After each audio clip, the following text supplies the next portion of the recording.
এই যে মিষ্টি মেয়েটাকে তোমরা আমার পাশে দেখতে পাচ্ছ, আজকে কিন্তু ছিল ওনারই বিয়ে, সেটা তোমরা বুঝতেই পারছো। আর আজকের পর থেকে উনি কিন্তু হয়ে যাবে একটা বাড়ির পাকা গিন্নি। তো চলো এত সুন্দর বিয়ের সাক্ষী তোমরাও থাকো। তো উনি হচ্ছে আমার এক ফ্রেন্ডের দিদি, আর আমার সাথেও ভালো আলাপ ছিল, আমরা এক কলেজেই পড়তাম। আর আমরা বলতাম ও দিদি তাড়াতাড়ি বিয়ে করো, একটা বিয়ে বাড়ি পাবো। ফাইনালি সেই দিনটা চলেই এলো। আমরা গিয়ে দেখলাম দিদি তখনও রেডি হয়েছিল, তো আর কি আমরা চলে গেলাম ফটো তুলতে আর বিয়ে বাড়িটা ঘুরে দেখতে।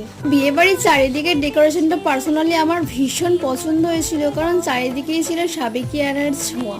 আর বাঙালি বিয়ে বাড়ি বিশেষত কি কারণে যাই বলো, এই জিনিসটার জন্য, পকোড়া। উফ, এটা তো খেতে আমার দারুণ লাগে। আর বিয়ে বাড়ি গেলে সবচেয়ে প্রথম চোখটা কিন্তু আমার এদিকেই থাকে। গিয়েছিলাম তো জ্বর শরীর নিয়ে, তাও কিন্তু এই লস্যি খাওয়া বন্ধ করিনি। আর হ্যাঁ, তোমাদেরকে তো জিজ্ঞেসই করেনি আজকে আমার এই লুকটা কেমন লাগছে বলো। তো তারপরেই সেজে গুজে দিদি চলে আসে ওনার বসার জায়গায়, আর ওনাকে তো খুব মিষ্টি লাগছিল। দিন শুরু হয়ে যায় ওনার ফটো ভিডিও শুট করা। তো তারপর বিয়ে বাড়ি কি করলাম তার জন্য নেক্সট ভিডিও চোখ রেখো। রাধে রাধে।